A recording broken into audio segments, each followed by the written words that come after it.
आंध्र प्रदेश में कोरोना के बढ़ते केसों को देखते हुए रियासती हुकूमत ने रात का कर्फ्यू नाफिज कर दिया है। वज़ीर आला जगन मोहन रेड्डी ने रात का कर्फ्यू नाफिज करने के अहकामात जारी कर दिए। रात 11 बजे तक सुबह 5 बजे तक कर्फ्यू रहेगा। रात के कर्फ्यू से मुताल्लिक गाइडलाइन जारी कर दिए गए हैं।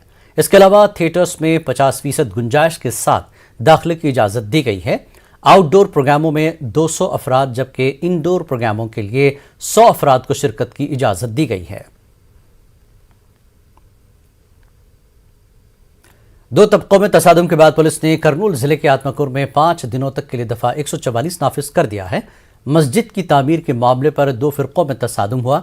बीजेपी लीडर श्रीकांत रेड्डी ने एक तबके को उनकी ही अराजी पर मस्जिद तामीर करने से रोक दिया, जिसके बाद 2 तबकों में तसादुम हुआ। फिलवक्त आत्माकुर में हालात मामूल पर हैं। एसपी सुधीर कुमार रेड्डी ने इजाफी पुलिस दस्तों को तैनात कर दिया है। उन्होंने बताया कि हालात को बिगाड़ने के इल्जाम में अब तक दोनों फिरकों के तकरीबन 30 से ज्यादा अफराद को हिरासत में लिया गया है। इलाके में पुलिस की गश्त जारी है। एक आदमी को जो है शर करने की वजह से जो है ये आत्माकुर का इंसिडेंट हुआ है। कोई पार्टीज़ के बीच में इशू नहीं है, कोई कम्युनिटीज़ के बीच में इशू नहीं है। ये सिर्फ एक आदमी अपनी सियासी ज़िंदगी को जो है आगे लेकर जाने के लिए, रिकग्निशन लाने के लिए और सियासी ज़िंदगी में आगे बढ़ने के लिए जो है कोशिश किए हैं। वहाँ पर लोग बहुत पुरसुकून हालात में मिलजुल कर हैं। सारे कम्युनिटीज़ के लोग मिलजुल कर हैं। 20 कमेटी की मीटिंग भी हुई है वहाँ पर, जिसमें सारे पॉलिटिकल पार्टी के लीडर्स भी आए थे।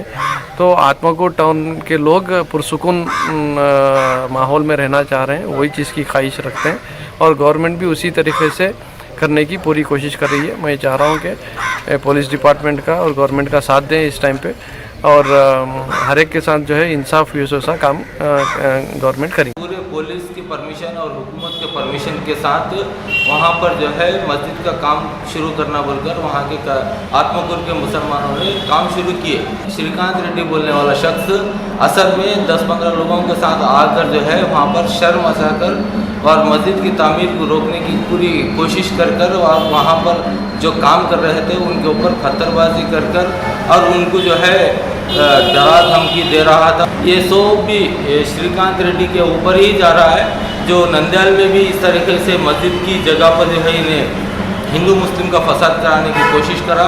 और कल जो है आत्माकुर में भी यही शख्स श्रीकांत रेड्डी और उसके साथ एक 10-15 जने मिलकर ये हिंदू मुस्लिम के फसादात करने के कोशिश में लगे हुए हैं। और श्रीकांत रेड्डी को मैं ये कह रहा हूँ, श्रीकांत रेड्डी और श्रीकांत रेड्डी के साथ जितने भी लोग थे उन सब को सख्त से सख्त सजा दे, ताकि आंध्र प्रदेश जो है अमन वाला स्टेट है। अभी तक जो है करनूल डिस्ट्रिक्ट में कोई ऐसे फसादात नहीं हुए हैं। हिंदू मुस्लिम भाई का सरकार मिलकर चल रहे हैं, जो आगे चल के ऐसा हादसा ना हो आंध्र प्रदेश के अंदर।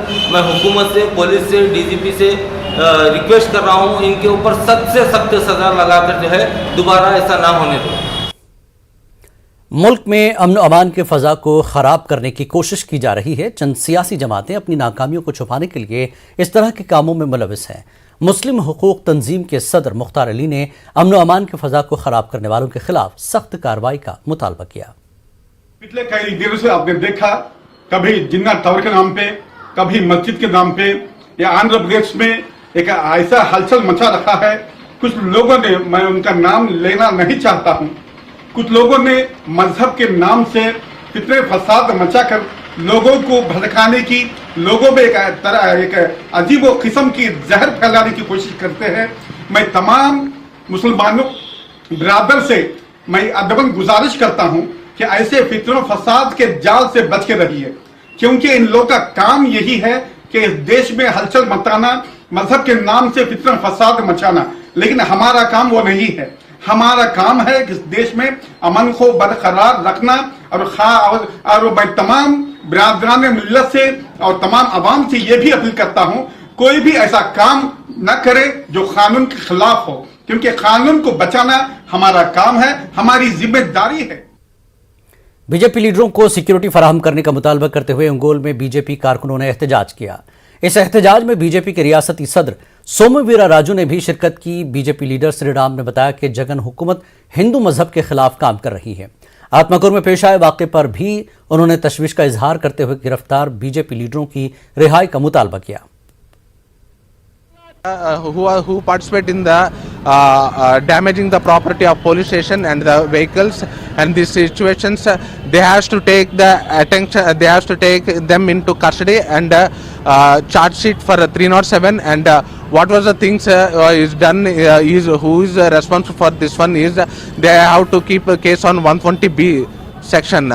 This is very ridiculous. Once again, these things will be continuing day by day till our president will be. मरकज की बीजेपी हुकूमत जमहूरियत को कमजोर करने की कोशिश में है। विजयवाड़ा में वेलफेयर पार्टी ऑफ इंडिया का इजलास मुनक्किद हुआ, जिसमें वेलफेयर पार्टी ऑफ इंडिया के कौमी सदर डॉक्टर SQR इलियास ने शिरकत की। अपने खिताब में उन्होंने कहा कि मोदी हुकूमत आज़ादी का अमृत महोत्सव प्रोग्राम के लेकर मुसलमानों को सूर्य नमस्कार करवाने के लिए दबाव डाल रही है, जो जमहूरियत के खिलाफ है। उन्होंने इस सर्कुलर को वापस लेने का मरकज से मुतालबा किया। सेंट्रल गवर्नमेंट ने जो 75th एनिवर्सरी मना रही है मुल्क की आज़ादी की, देश की जो फ्रीडम के आज़ादी की 75वीं सालगिरह हो रही है। इस मौके पर जो एजुकेशन, सेंट्रल गवर्नमेंट की एजुकेशन मिनिस्ट्री ने जो सर्कुलर जारी किया है 30 स्टेट्स की 30,000 स्कूलों को, उसमें ये कहा गया है कि वो योगा का प्रोग्राम रखेंगे और उसमें ख़ास तौर से सूर्य नमस्कार का प्रोग्राम होगा। हमारा मानना ये है कि आप सूर्य नमस्कार एक हिंदू संस्कृति का हिस्सा है और वो जहाँ तक मुसलमानों का ताल्लुक़ है, मुसलमान जो है वो एक खुदा के अलावा किसी और के सामने अपना सर नहीं झुकाते हैं, किसी और की ताज़ीम नहीं करते हैं। और ये जो सूर्य नमस्कार है वो एक धर्म की परंपरा को, एक धर्म के कल्चर को, एक धर्म की रिलीजियस इबादत को सब पर थोपने की कोशिश हो रही है। ये बिल्कुल गलत है और इस सर्कुलर को गवर्नमेंट ऑफ इंडिया को वापस लेना चाहिए। ये एक कंट्री, एक सेकुलर कंट्री है, ये रिलीजियस कंट्री नहीं है। मुस्लिम हुकूक तंजीम के सदर फारूक शिबली ने मुस्लिम खवातीन के तहफ़्फ़ुज़ का वज़ीर आज़म नरेंद्र मोदी से मुतालबा किया। मखसूस ऐप के जरिए मुस्लिम खवातीन की बोली लगाए जाने के बाद भी बीजेपी खवातीन लीडरों की जानिब से कोई रद्दमल जाहिर नहीं हुआ है।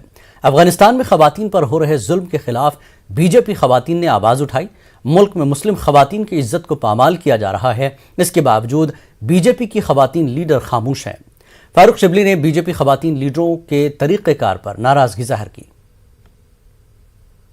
बहन कहा तो आज उन्हीं बहनों को सुल्ली भाई ऐप और बुल्ली बाई ऐप, इन नामों के ऊपर जो है उनको नीलाम किया जा रहा, उनको बेचा जा रहा, तो आप जो है एकदम आपके जबान पे जो है चुप्पी छा गई है। हमारे जितने भी राज्यसभा हो या पार्लियामेंट में हो या कहीं पे भी हो, हमारी माननीय कई महिला मंत्री हैं, जैसे कि आप स्मृति ईरानी जी हैं, और उसके बाद में जो है हमारे आंध्रा से ही, सूबे आंध्रा से ही ताल्लुक रखने वाली सीतारामन जी हैं। आज उन्हीं महिलाओं, क्या महिला, मुस्लिम महिला अलग है और हिंदू महिला अलग है?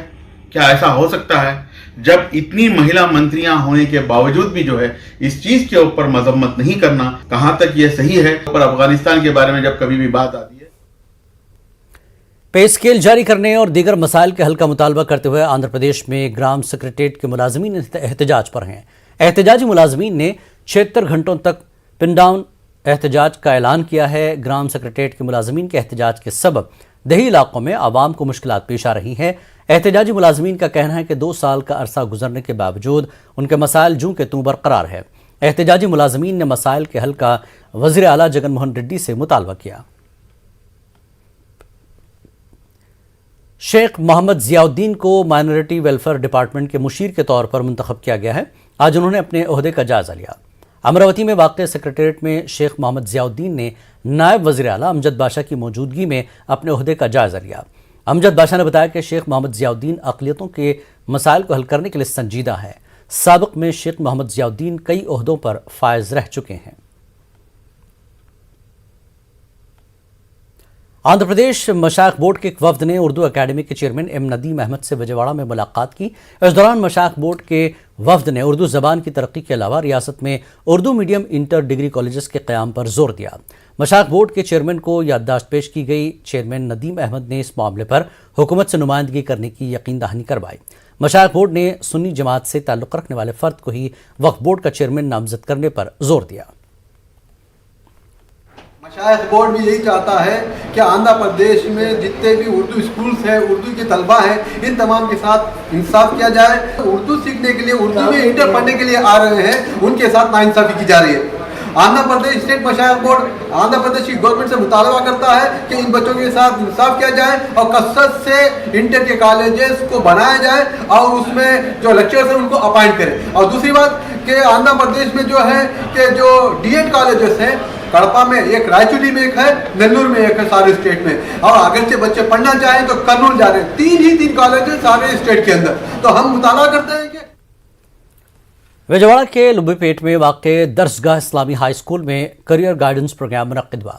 मुनीर फाउंडेशन की जानिब से तलबा और असातिज़ा के लिए वर्कशॉप का इनेकाद किया गया। इस दौरान मुनीर फाउंडेशन के बानी मोहम्मद मुनीर ने तालीम के शोबे में आ रही तब्दीलियों को अपनाने पर जोर दिया। उन्होंने कहा कि टेक्नोलॉजी को तालीम से जोड़ना बेहद ज़रूरी है।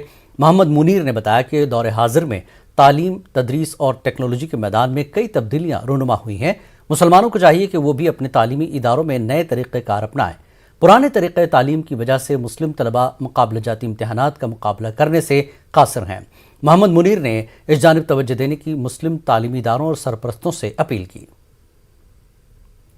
Best education practices in 21st century है, इसका ऑब्जेक्टिव, इसका जो मकसद है वो ये है कि हमारे पेरेंट्स को, हमारे टीचर्स को जो दुनिया में लेटेस्ट ट्रेंड्स हैं एजुकेशन के अंदर, उन चीज़ों को हमारे टीचर्स, हमारे पेरेंट्स समझें और इसको हमारे पास, हमारे इदारों में इम्प्लीमेंट किया जाए।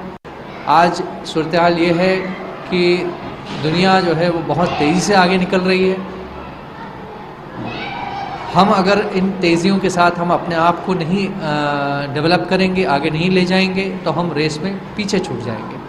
तो उम्मत मुस्लिमा को मजमूई तौर से इस पर गौर करने की ज़रूरत है कि वो दुनिया के अंदर जितनी लेटेस्ट डेवलपमेंट्स हैं एजुकेशन टेक्नोलॉजी के, वो स्टडी करें, उस पर ट्रेनिंग हासिल करें और उसको अपने इदारों के अंदर इम्प्लीमेंटेशन में ले। इस बुलेटिन में फ़िलहाल इतना ही। आदाब।